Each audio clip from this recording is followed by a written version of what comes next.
boxing fans, man? Welcome to a special episode of Bourbon and Boxing. Once again, I am your host, Jeff, man. We'll call this episode 28, guys. I want to do a little breakdown in response to what I watched earlier. This happened a couple days ago, of course, but I just watched it earlier. The Brian Custard open presser with Jermel Charlo versus Jose Benevidez. This is the undercard fight, and everybody, if you know boxing, you know who Charlo is. He is the 160 champion. He hasn't been active for 3 years now. WBC's done nothing about it. Allowed him to keep his belts, and now he's coming back to fight Jose Benevidez on an undercard. Not a main card, but an undercard on the David Benevidez versus Demetrius Andrade fight. Now, first off, let me give you my opinion on the whole inactive thing. Number one, he shouldn't have a belt right now. No champion, regardless of what you're going through mentally, health, injury, anything. If you're not able to defend your belts, you have to give it up, in my opinion. Especially if it's a long term, not a 6-month stint. Not that I might be out till next year stint. And even to me, if you're out for a year, you have to give up your belt. Because I think these champions need to be fighting 2-3 times a year, defending their belts against some mandatories at all times. And to see a guy out for 3 years and see the WBC not take any action, and then for them to make this Charlo versus Benevidez undercard fight a non-title fight, and it's going to be at 163 because the 160 champ cannot make the weight at 160. More reason to take the belt from him. Then to go on with this interview, which was a really heated interview, might make for a nice fight. Jose Benevidez had a lot to say. I don't personally like when you take an attack on somebody's mental or injury or whatever was wrong with Charlo.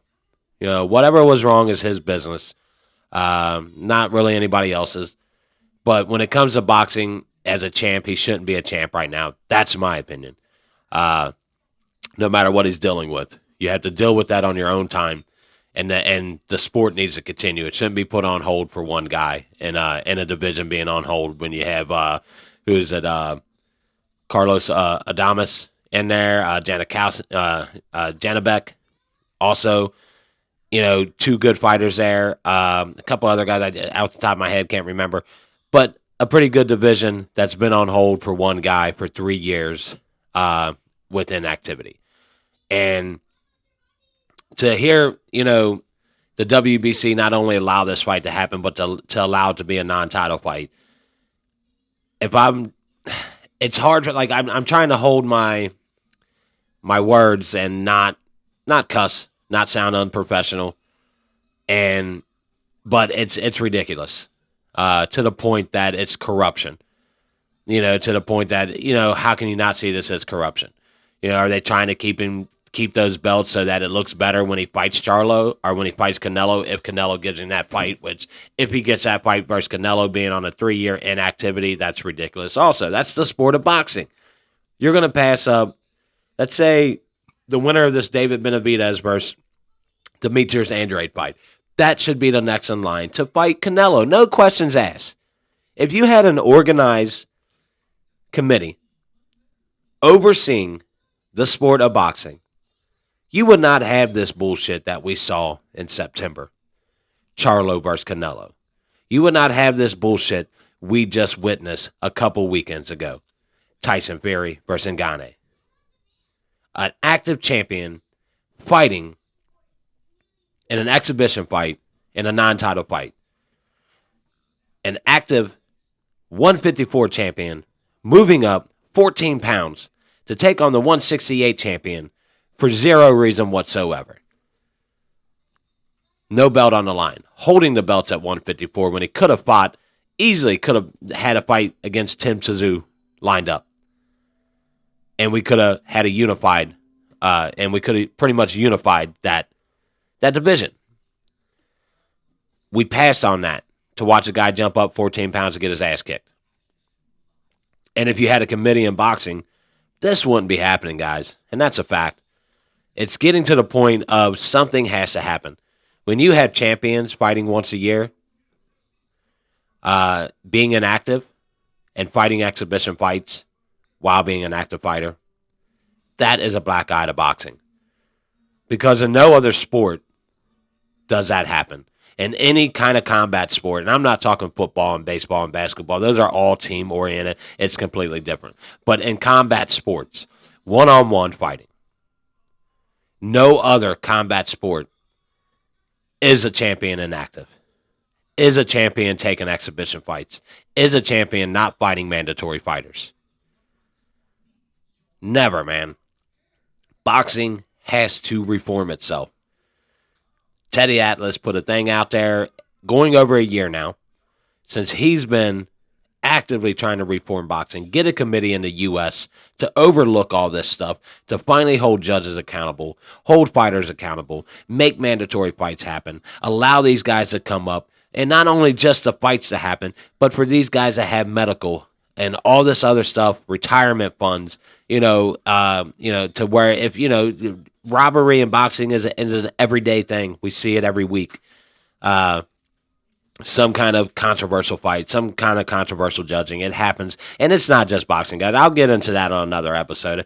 All these people calling out boxing for judging. And, these are the same people that watch the NFL where there's a referee, there's a ref penalty controversy in almost every freaking game. All that. And I'll get in. I don't want to get off track of what I'm talking about today. But my fact is that this fight here means absolutely nothing. Jamel Charlo versus Jose Benevidez. Jose Benevidez gets nothing out of this. Why he would take this fight? I get why he would take the fight. Because you get an opportunity to fight Jamel Charlo and beat him. Okay? You have that opportunity. That's great, but what the hell does it mean if you don't get what he has in return? He has the belts. He has the belts. But you're not going to get that in return because he's afraid to put him on the line. His first fight back. And that's what it is. He can say it's the WBC telling him not to, and I can say you're full of shit. I can say that you're probably afraid, you've been inactive for 3 years, you're rusty, and you might get beat. I can say you're an elite fighter, but I can't remember that either. When you haven't been active for 3 years. And everybody's saying, oh, you haven't been active for 2.5 years. No, it's 3 years, guys. 3 years this guy hasn't been in the ring. And like I said, what he deals with in his personal life is none of my damn business. None of your business. None of anybody's business. That's a fact. When people deal with that kind of stuff, man, that is their personal business, what they deal with outside of the ring. But coming to that, it also means that you can't hold up boxing and feeling sorry for this guy. Saying, oh, man, well, he's dealing with some stuff. Well, let's just put it on. No, if he can't defend his titles, then you give him up. It's not a hard concept, man. It's not something hard to imply into the sport of boxing. And what is the true reason of not stripping him of his belt after 3 years? And then hearing him talk to Brian Custer claiming that, hey, this fight at 163 is my next step to going to 168. So the guy isn't even going to go back down to 160 at middleweight. And you're holding the belts. You still haven't stripped him. You still haven't allowed the active fighters in that division to have a shot at those titles. How have those boxers not taken action, not stepped forward to say, hey, it has to be done? Sue the WBC if you have to. Sue them. If you're Carlos Adames and Jana Beck and all these guys who have earned that goddamn right at those belts, and you're watching a guy sit at home inactive, holding those belts, not 6 months, 7 months, 8 months, a year, not 2 years, but 3 years. You've had to watch this guy sit there with those belts. That's a lot of somebody's career. You take 3 years out of a boxer's career. That's a lot. That's what? If you're fighting 3 times a year, that's 9 fights. So if you're inactive for 3 years, that's 9 fights you could have had. 9 title defenses you could have had. And even if you're like the Charlo brothers who like to fight once a year, which is bullshit, man. That's something else that has to stop. You can't be a champion and fight once a year. And that's what stops people from consistently staying with boxing. Because, you see Crawford fight in, he fought in June beginning of July, something like, or at the end of July, I think it was. Fought towards the end of July, and we won't see him for the rest of the year. When will you get him back? Who has a clue? The whole Spence 2 fight has been off. Both have disagreed on what they want for the fight. So that's either going to be drug out like this was for 3 fucking years for these guys to actually fight each other, or he's going to take another fight at 148. And he's still, I don't know, I might go to 154. I might go fight Tank Davis at a catchweight. It's the wild, wild west, man. These guys are doing whatever they want without any consequences to their actions, without anybody saying, you can't do that. That's not the way this works. You don't want to fight at 147? You don't want to be a welterweight anymore? All right, your belts are up for grab. And we can let, Boots Ennis, and we can let Stanonis and Thurman and these guys, Teofimo Lopez, come up if he wants to. Josh Taylor, we can let these guys have a shot at those titles. You don't want it, somebody does. And you can't, and to leave everything up in limbo and everybody hoping that you're going to fight them and not sure what you're going to do, it just holds an entire division up, man. And it stagnates a sport to the point that people get uninterested when the activity and the fights that should be happening aren't happening as fast as we would like them to. Now boxing has gotten to a better point of allowing these fights to happen faster. These, not faster, but these big fights happening, these guys actually fighting each other. But it's got to start to pick up, man. It's got to start happening that, if Crawford defended his titles and unified a division in July, he should be back in the ring by December, giving another guy a shot at 147 or rematching Spence at 147. It's not happening. And that's why you guys got guys like Jermell Charlo sitting at home for 3 years with belts around his waist, calling himself the champion. I'm the champion, but I ain't fought in 3 years. What other combat sport do they say that in? Comment below. Tell me, what other combat sport does a guy hold the belt for 3 years and he's inactive? If there is one, prove me wrong. I can tell you now, I don't think there is. But that's what we get with boxing, and that's what gives it a black eye, and that's what gives it fatigue. People kind of get tired of that bullshit.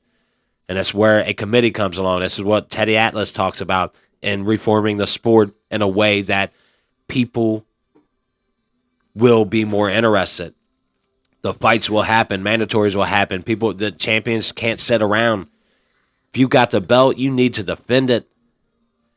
And you can't take a fight. A non-title fight should never exist. It shouldn't even be a title in fucking boxing unless it's 2 guys that don't have a belt. Then yes, that's a non-title fight because these guys don't have a belt. But if one guy has a belt and the other guy doesn't, how the fuck is that a non-title fight? Excuse my French. But how is that a non-title fight? And that's the shit we get sick of in boxing, guys. And this is the stuff that we got to put a stop to, man. I don't want to take up too much more of your time for my rant this morning. Had to calm myself down for this one. But that is what I feel about it. That is my rebuttal to it. That's my breakdown of it. That's what I took from the day, is that the WBC is not only going to allow a non-title fight with a guy who's been inactive, a champion that's been inactive for 3 years, but they're also going to allow him to fight at 163 and not even come back down to 160. So what the fuck is going on with the belts? Once again, excuse my French. But look, guys, not going to take up much more of your time. Thank you for joining me once again on Bourbon and Boxing. This is just something for you to think about. Comment below on what your thoughts are about this and what is boxing going to do, man. How can we get a boxing reform? Teddy has what do you call that? A thing up where he's trying to get it done, but I haven't seen much of it moving. It seems to have stagnated a little bit, guys. Let's get back over to Teddy's page, The Fight with Teddy Atlas, and let's get that signed, guys, so that we can get boxing to the next level, to the new era. Get it out of the Wild Wild West, guys. Work with Bourbon and Boxing. Work with Teddy Atlas, man. Be an advocate for changing the sport of boxing. That's what I want to do with my show. Not only talk about and be an advocate for boxing, but I want to be an advocate for the change of boxing, guys, for the good and the better down the road for my kids, your kids, and future fans of boxing, man, and for future fighters, guys. Thank you once again for joining me on Bourbon and Boxing. I'm your host, Jeff. Hit that like and subscribe, comment down below, and don't forget to check me out on my Facebook group, Bourbon and Boxing, man. Thank you, guys. And once again, also, check out our sponsor, Brown Family Construction, man, where the name says it all. For any of your construction needs in the Northern Kentucky area, hit up Brown Family Construction, guys. Thank you once again for joining me for this early show.